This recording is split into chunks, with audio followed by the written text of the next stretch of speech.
এক্ষেত্রে আমরা একটা রড, এটা সরু রড, চিকন রড, অর্থাৎ এর কোনো প্রস্থ নাই, জাস্ট এরকম একটা রড। তো এই রডটাকে আমরা কেস 2-তে খাড়া করে তুলছিলাম। আসলে রড তোলা হয়েছিল না, ওই ক্ষেত্রে রডটা একটু পুরু ছিল, মানে তার প্রস্থ ছিল। এখানে আমরা ধরে নিচ্ছি যে এই রডের শুধু দৈর্ঘ্য আছে, কোনো প্রস্থ নাই, শুধুমাত্র দৈর্ঘ্য আছে এল, কোনো প্রস্থ নাই।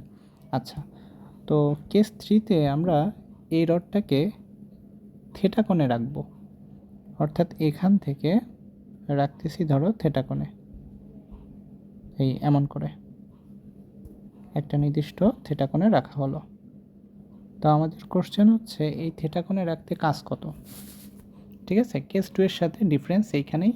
কেস 2-তে রডটাকে রাখা হচ্ছিল খাড়া করে, মানে এমন করে রাখা হচ্ছিল, আর গ্রাউন্ডে সেইভাবে ছিল, শোয়ানো ছিল, সেইখান থেকে খাড়া করে রাখা হচ্ছিল এইভাবে। আর এখানে যেটা হচ্ছে খাড়া না করে রেখে ভূমির সাথে থিটা কোণে রাখা হলো। তো আমাদের কোশ্চেন করা হলো এই ক্ষেত্রে কাজ কত, কী কী ইনফরমেশন দেওয়া থাকবে। এই রডের ভর এম আর দৈর্ঘ্য এল, রাখা হচ্ছে থিটা কোণে, এটুকুই। তো চলো আমরা দেখি। তাহলে আমরা জানি যে আমাদের কাজ বের করার ফর্মুলা কী ছিল, কৃত কাজ সমান ছিল mg ইন্টু ভারকেন্দ্রের সরণ। তাহলে আমাকে দেখতে হবে যে ভারকেন্দ্রের সরণ কত। তো চলো দেখি।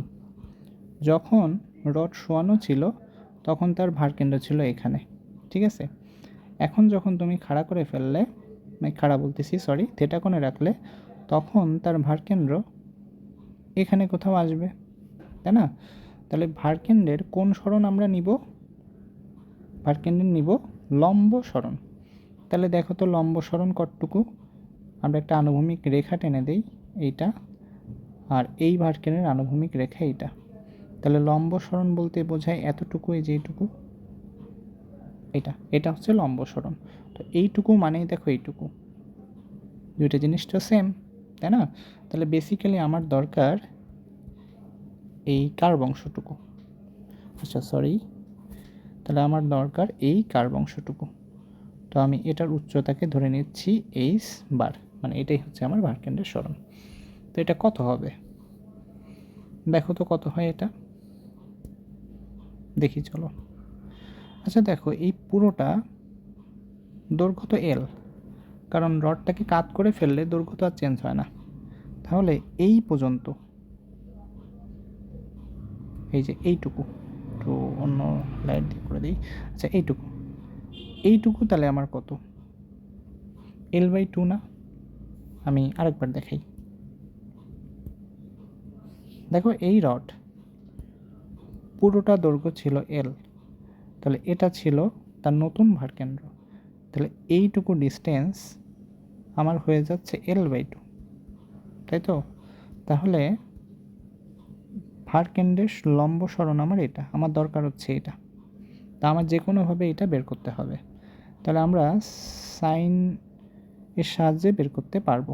যদি এটা থিটা হয়, এটা যদি হয় ভারকেন্দ্রের সরণ, তাহলে দেখো তো সাইন থিটা দিলে কি দাঁড়ায়, লম্ব বাই অতিভুজ। তাহলে ভারকেন্দ্রের সরণ দাঁড়াচ্ছে L/2 ইন্টু সাইন থিটা। তাহলে কাজ আমার বের হয়ে গেল। তাহলে কাজের ফর্মুলা দাঁড়াচ্ছে mg ইন্টু ভারকেন্দ্রের সরণ। তাহলে ভারকেন্দ্রের সরণ L/2 সাইন থিটা।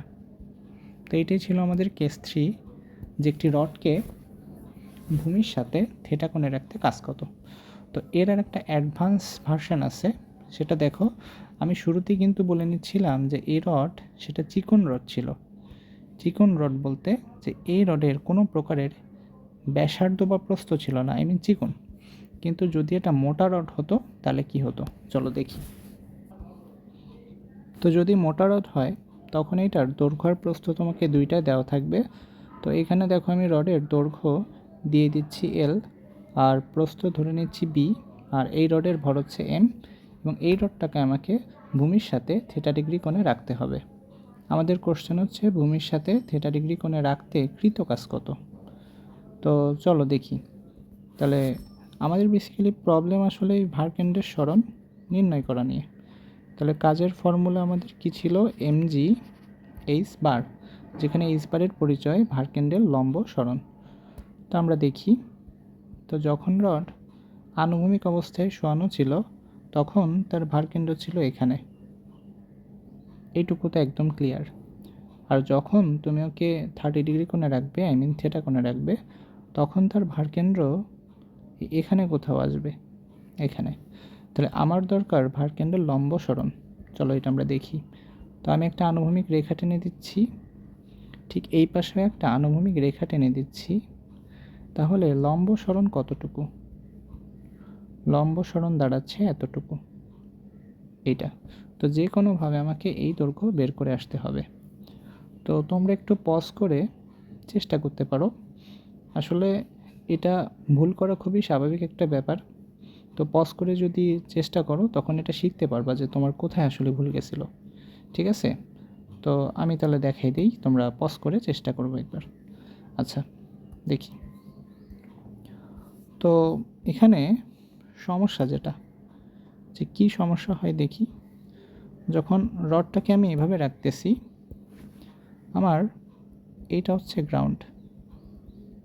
আচ্ছা, এখন ভারকেন্দ্র এখানে, ঠিক আছে। তাহলে আমি একটা কাজ করি, এখন এই যে নতুন ভারকেন্দ্র ভূমি থেকে কতটুকু উপরে আছে, আমি আগে এটা একটু বের করে ফেলি। এই নতুন ভারকেন্দ্র ভূমি থেকে যতটুকু উপরে আছে আমি সেটাকে বের করব, ঠিক আছে। কিন্তু একটা প্রবলেম দেখো, যে পুরো এই যে রড, এই পুরো রডের দৈর্ঘ্য কিন্তু এল, ঠিক আছে। তাহলে এইটুকু আমাদের L/2, এই যেটুকু আমি সবুজ কালি দিয়ে লিখে দিচ্ছি, এইটুকু আমাদের L/2। এখন প্রবলেম হচ্ছে আমি এইটুকু লেন্থ তো জানি না, এই যে এই লেন্থটুকু, আমি আবারও দেখাই, এই যে লেন্থ, এই লেন্থটুকু আমি কিন্তু জানি না। এখন এই লেন্থ যদি আমি না জানি তাহলে কিন্তু আমি ত্রিভুজ অ্যাপ্লাই করতে পারবো না, এই যে এই ত্রিভুজটা আমি বানাতে পারবো না, ঠিক আছে। ফলে যে কোনোভাবে আমাকে এই লেন্থ যে কোনোভাবে বের করে নিয়ে আসতে হবে, ঠিক আছে। তো চলো এটা আমি কিভাবে বের করি, আমি আরেকটু বড় করে এটা আঁকি। তো আমি এটা আরেকটু বড় করি, দেখো এই লেন্থ আমি কিভাবে বের করব। আমার এই কোণটা 30, তাহলে আমার দরকার হচ্ছে এতটুকু, এইটুকু আমি কোনোভাবেই বের করতে পারতেছি না, ঠিক আছে। তো এইটা যদি 30 হয় তাহলে কনফার্ম এই কোণটাও 30, একান্তর কোণ, ঠিক আছে। আর একটু আগে আমরা দেখছি যে এটার প্রস্থ ছিল, মানে এটা ছিল এর প্রস্থ, পুরোটা হচ্ছে বি।